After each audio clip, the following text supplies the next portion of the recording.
আপনার কাছে একটা বিষয় একটু স্পষ্ট হতে চাই।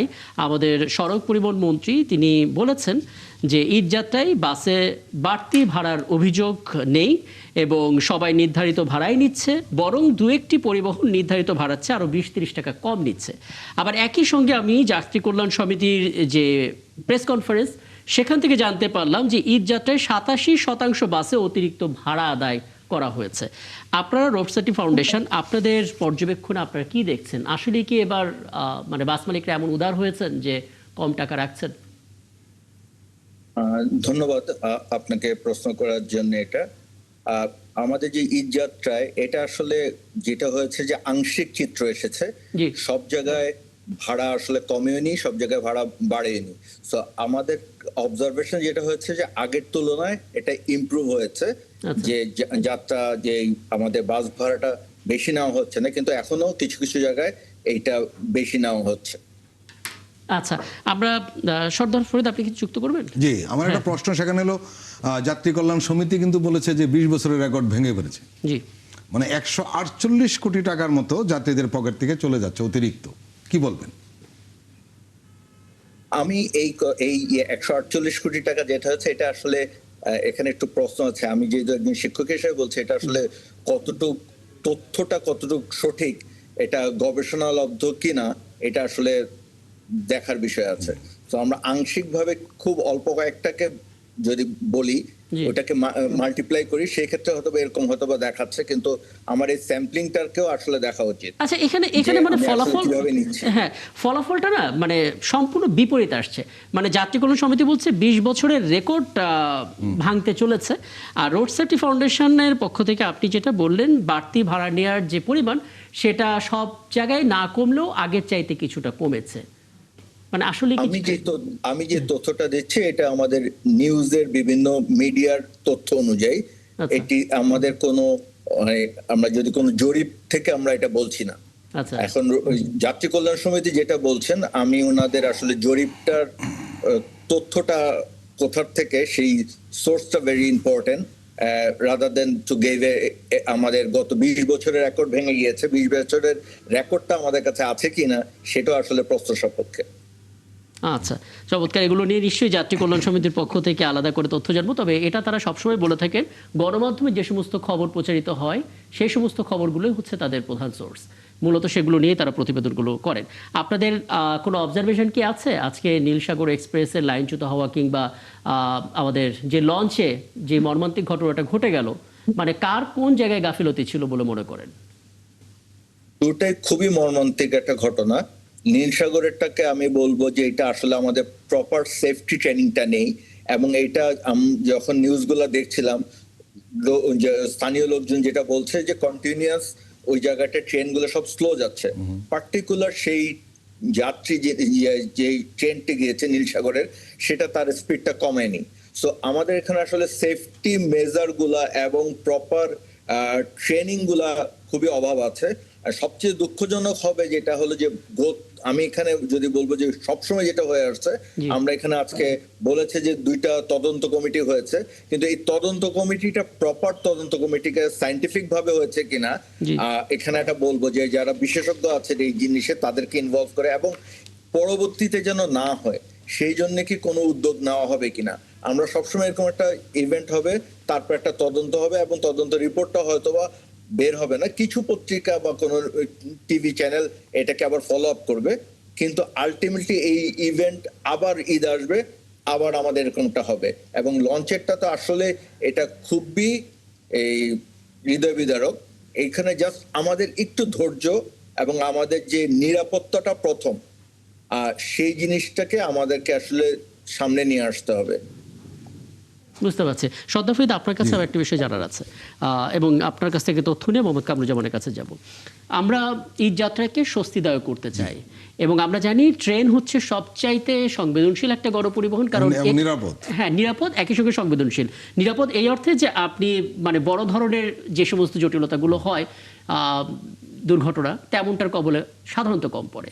আর সংবেদনশীল এই অর্থে যে একটা ট্রেন যদি শিডিউল বিপর্যয় করে, পরবর্তীগুলোর উপরে সেটা টোটাল রাস্তা বন্ধ। আমরা যদি দেখতে পাই যে এখন পর্যন্ত এই রাতেও যদি এই 5টি জেলার সঙ্গে যোগাযোগটা এরকম কার্যত অচল থাকে উত্তরবঙ্গের এবং ট্রেনের একটার পর একটা শিডিউল বিপর্যয় ঘটতে থাকে, আমরা কি বলতে পারি যে এবার ট্রেনে ঈদযাত্রা স্বস্তিদায়ক হবে শেষ পর্যন্ত? কারণ শিডিউল বিপর্যয়ের মধ্যে আমরা মোটামুটি নিশ্চিত যে ওই রাস্তায় আর হবে না, ওই রুটে আর হবে না। কারণ হলো আপনাকে যদি কালকে সকাল 10টা-12টা বেজে যায় রোডটাকে ওকে করার জন্য, কিন্তু ইতিমধ্যে কিন্তু শিডিউল বিপর্যয় ঘটে গেছে এবং সেটাকে মেলাতে অলরেডি চলে আসবে। এটা হলো একটা দিক। আর একটা বিপর্যয় অন্যদিকে চাপ পড়বে, সেটা হলো বাসে একটা চাপ পড়বে নিঃসন্দেহে। এবং আপনি জানেন যে উত্তরাঞ্চলে যানজট হয়, যমুনার এই পারে যানজট শুরু হয় এবং গাজীপুরে প্রচুর যানজট হয়েছে, ইতিমধ্যে শুরু হয়েছে। এই ট্রেনের কারণে আমার মনে হয় যানজটটার ভোগান্তিটা আরো বড় ধরনের বাড়বে। মানুষের এমনি তো যেতে সমস্যা তো হবেই, একই সঙ্গে যানজটটা বেড়ে যাবে। এটা একটা বড় ভোগান্তি, বিশেষ করে রোজার ঈদ তো, সেখানে মানুষ রোজা রেখে থাকবে, সারাদিন গাড়িতে থাকবে, কখন বাসায় পৌঁছবে কোনো ঠিক ঠিকানা নেই। এটা একটা দিক। একটা ইতিবাচক দিক রয়েছে, সেটা হলো ঈদটা একটু পিছিয়ে গেছে। আমাদের হাতে পুরো 2 দিন রয়েছে। মানুষ হয়তো একটা রিশিডিউল করার চেষ্টা করবে। মানুষের সাথে অভিযোজন ক্ষমতা মারাত্মক, কোনো না কোনো একটা ম্যানেজ করে ফেলতে পারে। কিন্তু ফাইনালি এই ট্রেনের যে দুর্ঘটনা ঘটলো, এতে মানুষের ভোগান্তিটা বাড়বে। আমি একটু মোহাম্মদ কামরুজ্জামানের সাথে কথা বলি এবং আপনি আলাপে আছেন, যে কোনো প্রশ্ন আপনি করতে পারেন। মোহাম্মদ কামরুজ্জামান, আপনার জায়গা থেকে, অভিজ্ঞতা থেকে সমাধানটা কি হতে পারে? যেহেতু প্রাকৃতিকভাবে আমরা একটা দিন বাড়তি পাচ্ছি ঈদ আসতে হয়তো, এবং এই মাঝখানে যে সময়টা আছে সেই সময়টাই কেবল কাজে লাগানোর সুযোগ আছে, যেটা দিয়ে আমরা ট্রেনের এই শিডিউল বিপর্যয় মেটাতে পারি। কিভাবে আসলে সেই শিডিউলিংটা করা প্রয়োজন? এবং যেটা সর্দার ফরিদ খুব চমৎকার করে বললেন, অনেকে হয়তো সিদ্ধান্ত চেঞ্জ করে বাসেও যেতে পারেন। ইতোমধ্যে আমরা দেখতে পাচ্ছি যে 5 কিলোমিটার পথ হেঁটে গিয়ে বিকল্প ট্রেন ধরার চেষ্টা করছেন মানুষ। কিভাবে আসলে সমাধানটা করা যায়, অন্তত রেলের ক্ষেত্রে? জাতীয়তাবাদী সরকার কিন্তু ওনাদের একটা স্লোগান হলো যে সবার উপরে বাংলাদেশ, এরপরে ওনারা বলেন নিরাপদ জীবন।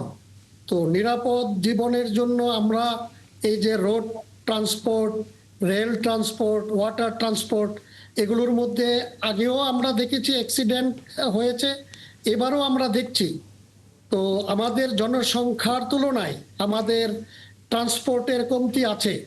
বাট আমরা দেখলাম যে এবার বিভিন্ন স্কুল, কলেজ, বিশ্ববিদ্যালয় এগুলো কিন্তু একটু আগে বন্ধ হয়ে গেছে, যাতে ছাত্রছাত্রীরা আগে বাড়িতে যেতে পারে। পরবর্তীতে আপনার সরকারি কর্মকর্তা কর্মচারীদের জন্য ছুটি হলো গতকাল। তো সবকিছু মিলে এরকম আপনার টাইমিং এর একটা ডিফারেন্স করে বিভিন্ন ট্রান্সপোর্ট গুলোতে যাতে চাপ কমানো যায়। কিন্তু আমি যেটা মনে করি যে নিরাপদ সড়ক, নিরাপদ ট্রান্সপোর্টেশনের জন্য আমরা আগে দেখেছি যে আমাদের দেশে আইনগুলো অত্যন্ত কার্যকর আইন, কোর্ট অফ ইনকোয়ারি হয়, মানে বিভিন্ন দুর্ঘটনার কিন্তু আপনার হয় যে কিভাবে হলো, কে দায়ী। কিন্তু এরপরে যেটা হওয়া দরকার যে দায়ী ব্যক্তিদেরকে শাস্তি দেওয়া, মানে আমরা রুল অফ ল তখনই। এটা আমরা দেখেছি শুধুমাত্র সড়কের ক্ষেত্রে না, প্রায় প্রতিটি ক্ষেত্রে আমাদের উপযুক্ত আইন আছে। হ্যাঁ জি, প্রতিটি ক্ষেত্রে যারা এই দুর্ঘটনা ঘটানোর জন্য দায়ী, এটা হতে পারে চালক, হতে পারে রাস্তার কন্ডিশনের জন্য যিনি দায়ী, এই দায়ী ব্যক্তিদেরকে যদি আমরা শাস্তির আওতায় আনি, তাইলেই ভবিষ্যতে আমাদের এই ট্রান্সপোর্টেশন সেফটিটা এনশিওর হবে বলে আমি মনে করি। একদম। আমি একটু ডক্টর কামরুল বাসেত আপনার কাছে আসি। আমরা আসলে গাজীপুর অংশটাকে সব সময় একটা হটস্পট হিসেবে চিন্তা করে, অন্তত ঈদ যাত্রায় যারা আসলে গ্রামে যাবেন তাদের ক্ষেত্রে, কারণ এই জায়গাটাকে ঘিরে নানামুখী যানজট তৈরি হয়, সবচাইতে বেশি সময়টা আসলে এখানে নষ্ট হয়। এবং আমরা দেখলাম সেটার জন্য আসলে স্থানীয় পুলিশ কর্মকর্তা যারা আছেন হাইওয়ে, তাদের অনেকে ছুটি বাতিল করা হয়েছে, তারা বেশি সময় ধরে কাজ করছেন, অবৈধ পার্কিং এবং যে সমস্ত বাজারগুলো আছে সেগুলো সরানোর চেষ্টা করছেন। কিন্তু তারপরেও আসলে গাজীপুর মহাসড়কে 20 কিলোমিটার দীর্ঘ যানজট, ঘন্টার পর ঘন্টা বসে আছেন মানুষের সেই পুরাতন ভোগান্তি। কোথায় আসলে কাজ করার সুযোগ ছিল যেটা আমরা করিনি, যে কারণে পুরাতন চিত্রটা আবার দেখতে হচ্ছে? Very nicely asked. এই প্রশ্নটা যেটা হলো যে আমরা কিন্তু জানি এখানে একটা প্রবলেম হয়, আমরা সবসময় এই উদ্যোগটা নিয়ে শেষ মুহূর্তে যখন নেওয়া হয়, তখন ওই আরবান প্ল্যানিং যারা ট্রান্সপোর্ট প্ল্যানার আছে তাদেরকে আমরা ইনভলভ করি না। আমরা আমাদের স্থানীয় ওনারা ভলেন্টিয়ার কিছু করেন, পুলিশরা কাজ করছেন, কিন্তু এটা যদি সিস্টেমেটিক না হয় তখন এটা আসলে প্রবলেমটা কখনো সলভ হবে না। আমাদের এই রোডগুলোতে রাস্তার পাশে যে অবৈধ দোকানগুলো আছে তা সেগুলোকে আসলে আরো আগের থেকে সরিয়ে ফেলতে হবে এবং সেই রাস্তাটাকে স্মুথ রাখতে হবে। এবং রাস্তায় যে স্লো ভেহিকেল বা অটো যেগুলো আছে তারা কিন্তু এই হাইওয়ে গুলোকে অনেক ট্রাফিক করছে এবং আমাদের যে ইউটার্ন গুলো আছে বা ইউলো দিয়ে কিছু গাড়ি আসছে এবং এই ট্রাফিক গুলোকেই আসলে পুরো রাস্তাটা অনেক চড়া আছে কিন্তু প্রপার ইউটিলাইজ করতে পারছি না আমরা রাস্তার জিনিসটা। এবং এই প্ল্যানিংটা সবচেয়ে দুঃখজনক হলো ঈদের 4-5 দিন আগে আমরা এটা শুরু করি, কিন্তু এটা আসলে আরো আগের থেকে আমাদেরকে এই উদ্যোগগুলো নিতে হবে এবং এটাকে আসলে একটা জবাবদিহিতাতে নিয়ে আসা। এবং যেটা একটু আগে লেফটেন্যান্ট জেনারেল কামরুজ্জামান স্যার বলছিলেন যে আমাদের আসলে এটা ল এনফোর্সমেন্টটাকে এনশিওর করতে হবে। পুলিশের সদিচ্ছা থাকলে হ্যাঁ, আরেকটা মুশকিলও আছে। হ্যাঁ, আপনি বলছিলেন যে চারপাশে যে অবৈধ বাজারগুলো আছে সেগুলো আরো আগে থেকে সরিয়ে দেওয়ার কথা। আমরা দেখেছি বেশ আগে থেকে এটা নিয়ে আলোচনা হচ্ছে, সেরকম তৎপরতাও রয়েছে। কিন্তু সিনিয়র সাংবাদিক সর্দার ফরিদ একটা পয়েন্ট খুব চমৎকার করে নোটিস করেছেন যে এবার অনেক সংখ্যক গার্মেন্টস কর্মী যারা আছেন তাদের পেমেন্টটা হয়ে গেছে, বেতন বোনাস হয়ে গেছে এবং তারাও আসলে একসঙ্গে ছুটি পেয়েছে। আমাদের তো আসলে পরিকল্পনা এটাও থাকার দরকার ছিল যে হ্যাঁ, এই মানুষগুলো ছুটিতে গ্রামের বাড়িতে যাবে, তাদেরও পেমেন্ট হয়ে যাবে, বেতন হয়ে যাবে। আমরা কি সেই জায়গাটাও ভুল করে ফেললাম? আমাদের আসলে আমি যেটা বলছি এটা আমরা হলিস্টিকলি চিন্তা করি না, আমরা যে যার সেক্টরে কথা বলি। আমি আজকে নিউজ দেখছিলাম, কিছু পুরানো নিউজে মন্ত্রী মহোদয় 6 তারিখে এটা নিয়ে আলোচনা শুরু করেছেন। জি, so it's too early. Good, very good, কিন্তু আসলে ইমপ্লিমেন্টেশনটা কিভাবে হচ্ছে? উনি ওনার নির্দেশনা দিয়েছেন, কিন্তু এইটা নিচে নেমে আসল গ্রাউন্ডে এসে কিভাবে কাজ হচ্ছে।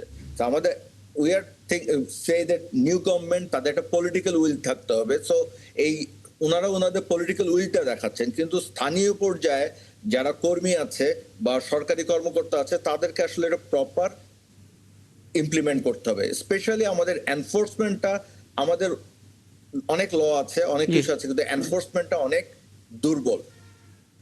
এনফোর্সমেন্টটা অনেক দুর্বল। এবং এখানে কি কোনো সাজেশন দিতে পারেন সর্দার ফরিদ আপনার কাজের অভিজ্ঞতা থেকে? মানে আমরা যত বিগত সময়ে সরকার পার করে এসেছি প্রত্যেকের ক্ষেত্রে একই গল্পই আমরা দেখেছি যে মন্ত্রী অনেক কিছু বলেন এবং সেটা যখন তার নিচে দিকে যেতে থাকি আমরা কিন্তু মাঠ পর্যায়ে তেমন কিছু দেখি না। এবার প্রধানমন্ত্রী তারেক রহমান অনেক ভূমিকা নিচ্ছেন, অনেক সিদ্ধান্ত নিচ্ছেন যেটা সবাই পছন্দ করছেন এবং তার মন্ত্রী পরিষদের যে মন্ত্রী আছেন সড়ক পরিবহন, তিনিও নানামুখী আশাবাদের কথা বললেন, কিন্তু সেই পুরানো চেহারাটা ফিরে আসছে মাঝে মাঝে, যে মন্ত্রী বলেন কিন্তু মাঠ পর্যায়ে গিয়ে গাফিলতি শুরু হয়ে যায়। এটা ভাঙার উপায় কি? আমার আগে যিনি কথা বলছিলেন উনি আসলে অনেকগুলি মৌলিক বিষয়ে আলোকপাত করেছেন এবং এটাই সঠিক যে আসলে অনেক আগে থেকে সিদ্ধান্ত নেওয়া দরকার এবং বাস্তবায়ন হচ্ছে কিনা সেটা তদারকি করা দরকার, একই সঙ্গে জবাবদিহিতা থাকা দরকার। কিন্তু আমরা দেখেছি এখান থেকে একটা অর্ডার দিয়ে দেওয়া হয়, কিন্তু শেষ পর্যন্ত সেটা বাস্তবায়ন হচ্ছে কি হচ্ছে না সেই বিষয়ে আর কোনো ফলো আপ করা হয় না। এটা একটা মূল একটা সংকট। আর একটা বিষয় যেটা সেটা হলো যে মুখে বলে দিলে তো আসলে কাজ হয় না, ফিল্ডে কি হচ্ছে না হচ্ছে সে খোঁজখবরটা রাখা দরকার। আপনি গাজীপুরের পয়েন্টে আসলেন, এটা নতুন কিছু না। এখানে কি কারণে সংকটটা তৈরি হয়, কি কারণে যানজট হয় এবং মানুষের ভোগান্তি বাড়ে, এটা কিন্তু সবাই কম বেশি আমরা জানি। এখন এখানে সমস্যাটা কি এবং সমাধান কি সবগুলি জানা আছে, কিন্তু সেটা বাস্তবায়ন করা হয় না। এটা হলো সবচেয়ে সংকট। কারণ হলো উনি বলছিলেন যে নিচের লেভেলে কাজটা হচ্ছে কিনা সেটা একটা তদারকি দরকার এবং আগের থেকে হলে একটা সুবিধা হয়। কারণ এইখানকার সংকটটা কি, সমাধান কি, নতুন কিছু না, সবাই আমরা কম বেশি জানি। বিশেষত বাস্তবায়নটা করতে হবে। কিন্তু আমরা লক্ষ্য করি সব সরকারের আমলেই যে প্রবলেমটা হয়, ঢাকা থেকে একটা ঘোষণা দেওয়া হয় যে এই করা হচ্ছে এবং সব ঠিকঠাক চলবে, বাস্তবায়ন হয় না একটা জিনিস। আরেকটা জিনিস হলো সেটা হলো বাস্তবায়ন কেন হচ্ছে না বা আদৌ হচ্ছে কিনা সেটা তদারকি করা হয় না। ফলো আপটা করলে একটা রেজাল্ট পাওয়া যায় না। তদারকিটা এটা নানান কারণ রয়েছে, সেটা আমলাতান্ত্রিক জটিলতা রয়েছে, লোকাল কিছু প্রবলেম থাকে, রাজনৈতিক কিছু ব্যাপার থাকে, যার যার নানান ধরনের মাইক্রো লেভেলে কিছু স্বার্থ থাকে, যার কারণে মাইক্রো লেভেলে আসলে শেষ পর্যন্ত কাজটা বাস্তবায়ন করা কঠিন হয়ে দাঁড়ায়। কিন্তু সরকার থেকে যদি কঠিনভাবে এফোর্ট দেওয়া হয় তাহলে সেটা সম্ভব। যেটা আমরা বলছিলাম যে গার্মেন্টসের ছুটি হচ্ছে অমুক দিন এবং সেখানে লক্ষ লক্ষ শ্রমিক বের হয়ে যাচ্ছেন এবং তারা সবাই কিন্তু বাড়িতে যান, এটা আমরা সবাই জানি। গার্মেন্টসের কাজ করেন সবাই যার যার গ্রামের বাড়িতে চলে যান। এখন এরকম একটা চাপ ওই দিন পড়ে যাবে, এটা আমরা জানি। আগের থেকে চাপ রয়েছে, সেদিন আর একটা বড় ধরনের চাপ পড়বে। কিন্তু এর সমাধান কি? সমাধান তো আগে ভাবা দরকার ছিল, আগে ভাবা দরকার ছিল। এই জায়গাটা সংকটটা রয়েছে। উনি খুব স্পষ্টভাবে ভালো বলেছেন যে নিচের লেভেলে কাজটা কতটুকু হচ্ছে সেটা হলো বড় প্রশ্ন। আমি এইটার একটা সমাধান কি মোহাম্মদ কামরুজ্জামান আপনার কাছ থেকে পেতে পারি? আপনি আপনার দুজন সহ আলোচকের কথা শুনেছেন এবং এই জিনিসটা আমরাও প্রতিবেদন তৈরি করতে গিয়ে দেখি মন্ত্রীর আন্তরিকতার জায়গা থেকে, তার কমিটমেন্টের জায়গা থেকে তিনি হয়তো নির্দেশনা দিয়ে দিচ্ছেন, আমরা সেগুলো সংবাদে পরিবেশন করছি, কিন্তু যারা আসলে সেটা বাস্তবায়ন করবেন তাদের যেমন গাফিলতি আছে এবং তারা ঠিকমতো করছে কিনা সেই তদারকির অভাব আছে। আমরা আসলে পুরো জিনিসটা ভাঙতে চাই, কিভাবে করা যায়? আমি ডক্টর কামরান ভাইয়ের একটা ওয়ার্ডিং দিয়ে শুরু করছি। উনি বলেছেন এটা পিসমিল অ্যাপ্রোচে হবে না, হোলিস্টিক অ্যাপ্রোচ।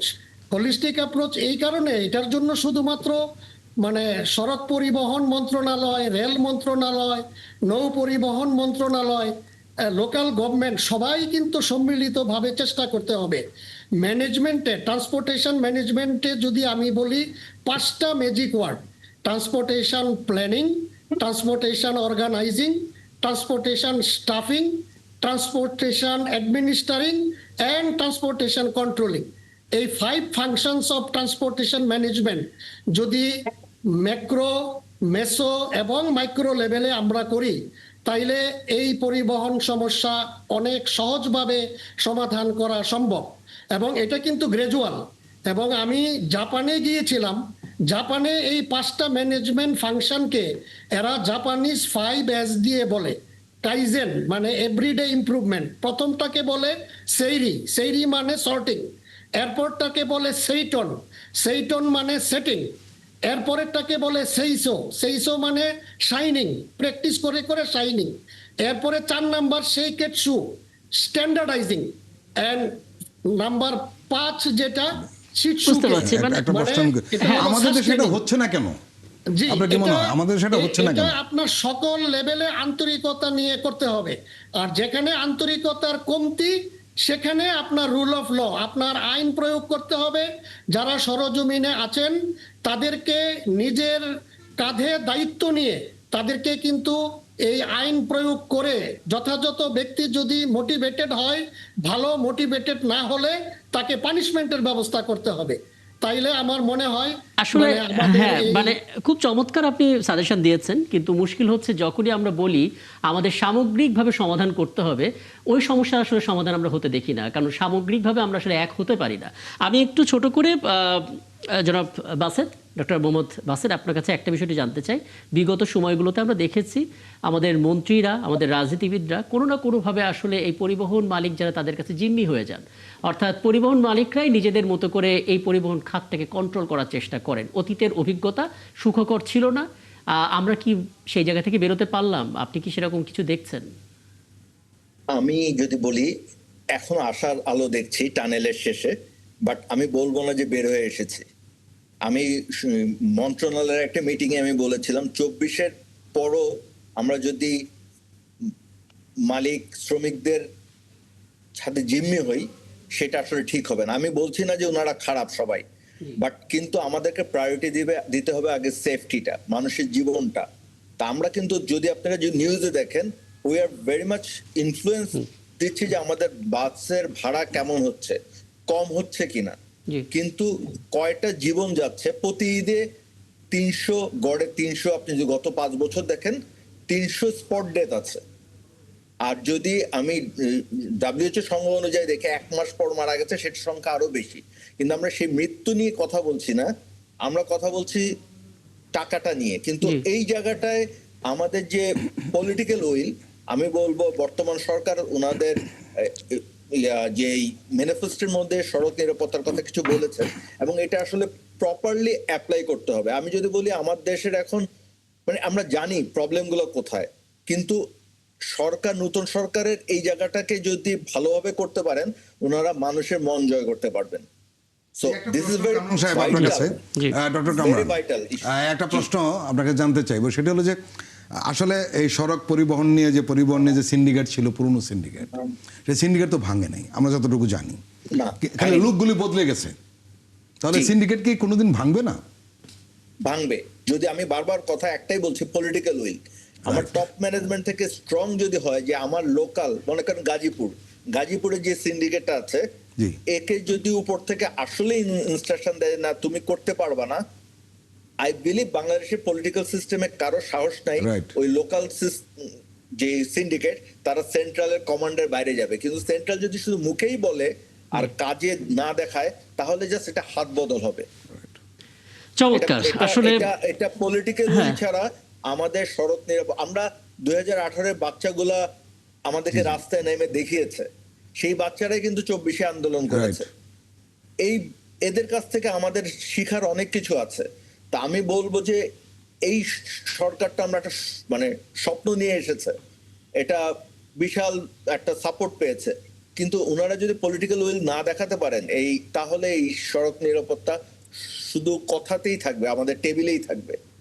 আসলে এটা একটা ইতিবাচক দিক, আমরা এটা বলতে পারি মনে হয় সর্দার ফরিদ, যে আমাদের যে পলিটিক্যাল উইং ঠিক করতে হবে এটা তো বিগত সময় আমরা বলতেও পারিনি, এবার তো আমরা সেই জিনিসটা বেশ জোর গলায় বলতে পারছি। এটাও একটা ভালো খবর। এবং হ্যাঁ, আমরা যেই খারাপ খবরগুলো আসলে গতকাল দেখে এলাম, যেহেতু রাত 12টা বেজে গেছে, গতকাল দেখে এলাম সড়ক, রেল এবং নৌপথে এরকমটা যেন না হয় তেমন প্রত্যাশা থাকবে। এবং এখানে আসলে বাড়তি ভাড়া নেওয়া হলো কিনা, চাঁদাবাজির ঘটনা কতটুকু ঘটলো, সে অঙ্কটাও নিশ্চয়ই রোড সেফটি ফাউন্ডেশন যদি করে থাকে সেগুলো নিয়ে পরবর্তীতে কথা বলার সুযোগ হবে। অনেক ধন্যবাদ ডক্টর কামরুল বাসেদ আমাদেরকে সময় দেওয়ার জন্য। কিছু যুক্ত করবেন সব শেষ ছোট করে? 2 মাস পরেই আমাদের আরেকটা ঈদ আসবে, আমরা আবার মিটিং করব। আমরা এবারের যে শিক্ষাটা নিয়ে আগামী 2 মাসের জন্য প্ল্যান করে সরকার, যে উদ্বোধন কর্মকর্তারা আছেন এবং রাজনৈতিক নেতৃত্ববৃন্দ, তো আমরা চাই কোরবানি ঈদের যেন আরো বেশি লোক বাড়িতে যাবে, সেটা যেন আমরা কোনো প্রাণ বা এই ক্ষতির সম্মুখীন বা যানজটের সম্মুখীন না হই। ধন্যবাদ আপনাকে আমাকে ডাকার জন্য। অনেক ধন্যবাদ।